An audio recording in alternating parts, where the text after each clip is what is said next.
Thank you. Asante sana. Your Excellency, the President Ruto, the governors, honorable members of parliament, wananchi wote hamjambo. Hamjambo tena. Jituo saurehuru. Oyaore. Ulmaver. Thank you. Your Excellency, I was invited here to come and give a keynote address. I prepared some notes that I want to share with this audience here today, this morning. Let's bring it here.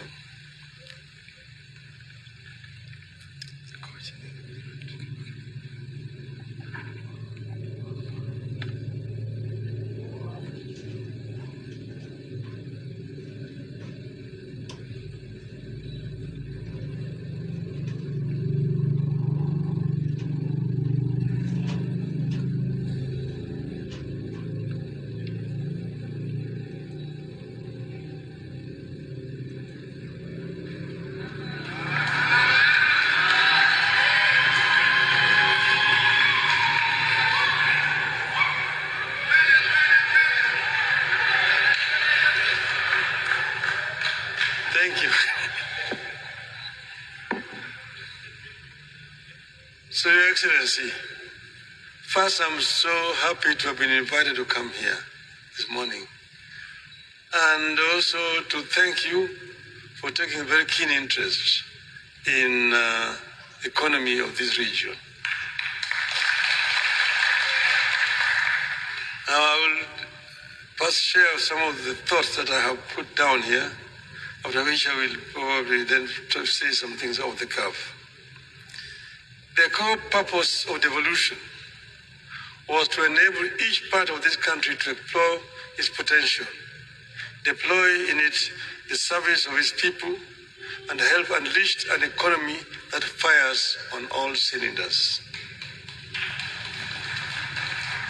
Devolution was pegged on an understanding that no part of this country is too poor to contribute to the betterment of the Project Kenya, and none too rich to single-handedly make Kenya great.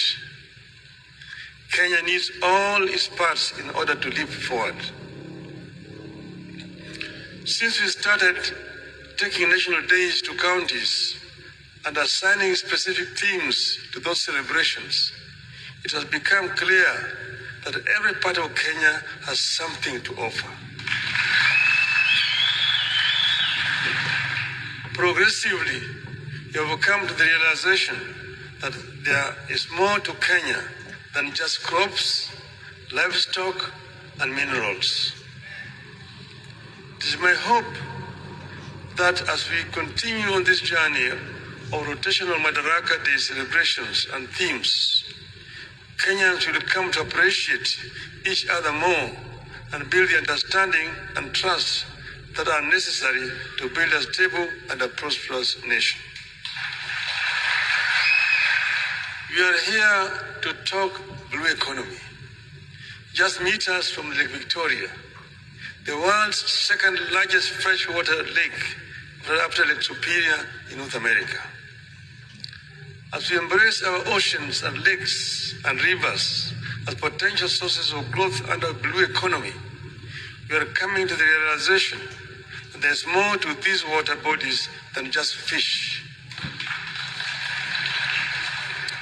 Blue economy is a relatively new era of focus in our country. Despite only recent focus on this field, Kenya is putting commendable effort, and I believe that in no time, you can make this sector one of the top contributors to our national economy and well-being of our citizens. The government has rightly identified blue economy as a potential source of inclusive economic growth, job creation for the youth and riparian communities, food and nutrition security, sustainable aquaculture, and conservation and climate resilience, among others. For us to realize and maximize on the full benefits of this sector, there are deliberate steps we must urgently embark on as a nation. I will outline a few. But before I do that, Your Excellency, you need to know that these people were originally not fishermen. Luos were pastoralists. As they came down from the north, they were traveling along rivers and lakes. That's why they are called river lake Nilotes.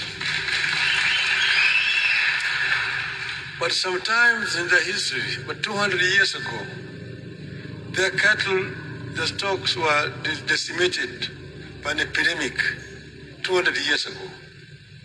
That's when they turned to the lake, to fishing and to sedentary life at that time.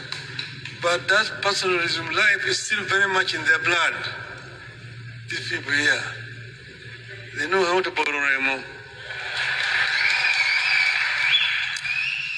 With the agreement that the blue economy is part of the new trend going into the future, we need to roll out a clearly understood and implementable policy of training and deploying an army of ocean scientists, marine biologists, seafarers, petroleum engineers, fishers, and many other maritime professions to help us explore and exploit the full worth of our maritime bodies. I believe we all agree that we have barely studied what lies in our ocean waters and the ocean floor.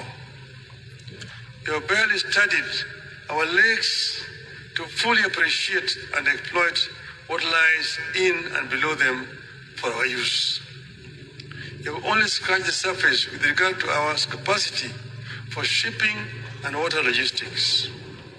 We have hardly explored our capacity to generate and export seafood, among other items that the rest of the world have invested in from maritime economy.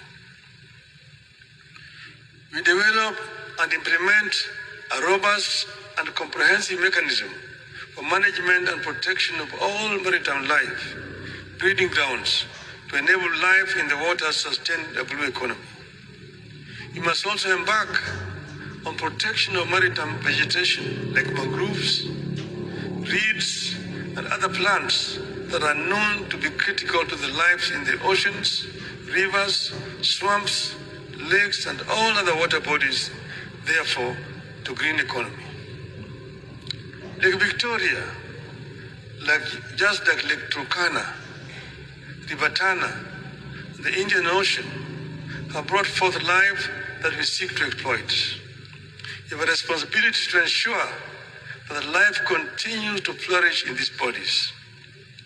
We have to protect the existing mangrove and other swamps, forests, and vegetation, and embark on the replanting of hectares of depleted marine lands. Otherwise, we will lose the entire species of marine lives and undermine the blue economy. So far, the only attempt to conserve marine vegetation, which is also dwindling, has to do with the mangroves in the Lamu area. Everywhere else is marine exploitation with zero conservation of critical vegetation regeneration. Let us be firm against pollution. We have to be firm on a single-use plastic ban in order to reduce the non-biodegradable waste entering the marine environment and undermining blue economy. There must be a clear understanding by all, including investors, that there can be no blue economy or any economy for that matter through pollution. We must all understand that economic development can't be built on environmental degradation. Only healthy waters will generate wealth. For eternity, we have tended to see and treat our water bodies, including the lakes, rivers, and oceans, as obstacles and dividing lines between communities, regions, and nations. This has to change. We must begin to see Lake Victoria, Turkana, Tana River, Indian Ocean as seaways and links to other people, countries, and other markets. In this regard, the effort by the government to revive and modernize the port system and supporting piers and other infrastructure is highly commendable as a journey towards the realization of the economic potential of the Marines. Your Excellency, the fish stocks in the lake here had been actually dwindling. In the 60s, there was a research that was being carried out by the East African Fisheries Research Institute, which is based in Jinja. It was led by the late Professor David Wasau. When they realized that the indigenous fish was dwindling, they decided to import species from other countries. They went to Lake Superior in Canada and bought another species of tilapia, different from the indigenous tilapia known as tilapia nilotica. They bought another one, which is original ngege. They bought another one, which they bought in the lake. It was called nyamami.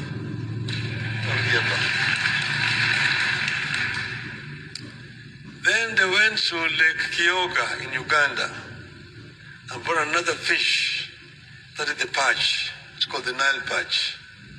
The Nile perch was not indigenous to the lake. It was imported from Lake Kyoga. But the Nile perch has a history.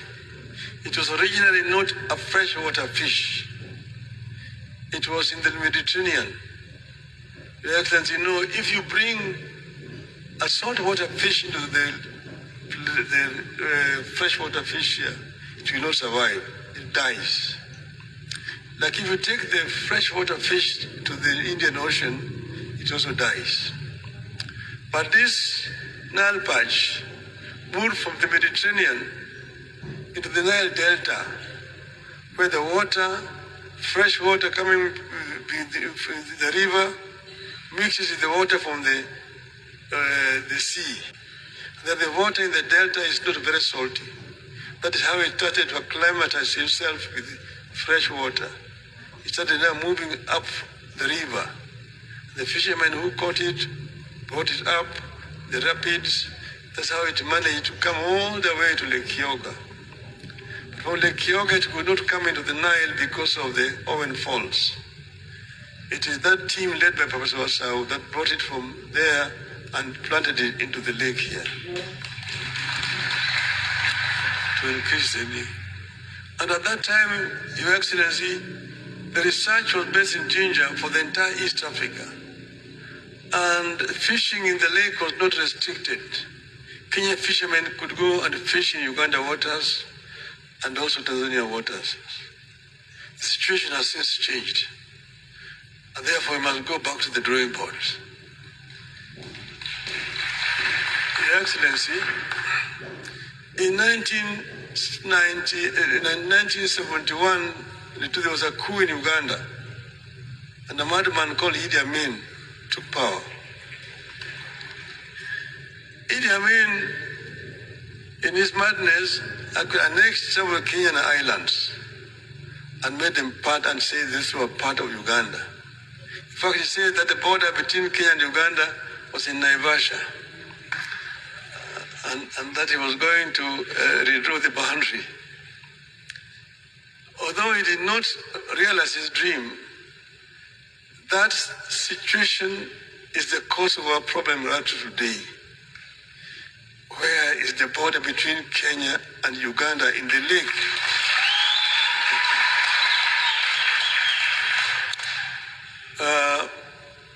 When I was the Prime Minister, we appointed a team led by the then Minister for Lands, now the Governor of Siaya, Honorable Orengo, together with the Minister for East African Affairs and the Minister for Foreign Affairs, who is the current Speaker of the National Assembly. And they were tasked to carry out negotiations with the Ugandan counterparts And those negotiations actually did take place. They went to the regional boundaries, they went to Uganda, they came here to Kenya, they went all the way up to Migingo Island, which was contentious at that time. I heard President Museveni saying that Migingo Island is in Kenya, the waters around Migingo Island are in Uganda. Now, as they were doing this, Mr. President, it came out that the coordinates that mark the boundary between Kenya and Uganda are based on the river Sio. That where the Sio enters the lake is where you begin to make the coordinates and the angles into the lake. Now, we discovered that River Sio, during one of those floods, had changed its course and left it. It used to be one foot, but it moved back into the Kenyan side, several kilometers. So now the Ugandans are saying you need to measure from where River Sio is today. But those days, River Sio was somewhere else. So if you take the coordinates from where River Sio was entering the lake those days, then those islands are in Kenya. There are 5 islands: Sigulu, Remba, Hama, Bayasi, and I don't know which other one. There are 5. Lolwe. So this is a contentious issue that we need to take up with Uganda. We need to take up this issue with Uganda so that this matter is properly resolved. But secondly, we do not see any reason why our fishermen should be harassed in the waters. We need to come up with an agreement that these waters can be exploited generally. In the Indian Ocean, you've got Koreans, Japanese coming to fish in our waters here, and there's nothing we're doing about it. Why should Kenyan fishermen be harassed when they just cross the border here? And let us then also agree with Uganda so that we know exactly where the border is. Ugandans have brought in Marines in the lake, harassing our fishermen. We should also have Marine in the lake.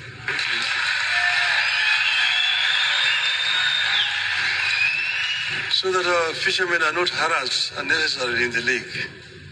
Okay? Having said that, there's also, you mentioned it, the issue of clashes of our fishermen in the lake. They're killing each other because of fish. This is stupid. You should not allow this. You thura ki kunegru.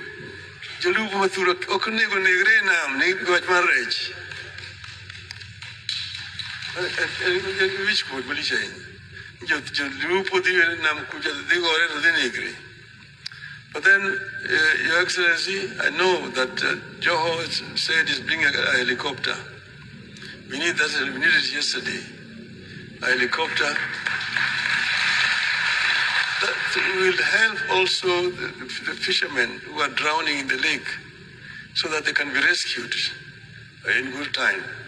So we need more choppers. We also need more boats around, which can follow around and help our people, because we are losing people unnecessarily in the lake. And we should have security so that they can be rescued before they drown in the lake. So, Your Excellency, as a country, we have to work proactively, build local and global partnerships, and promote responsible management of our water resources. We must spearhead a policy of integrated, sustainable marine management founded on knowledge, science, and experience. I thank you.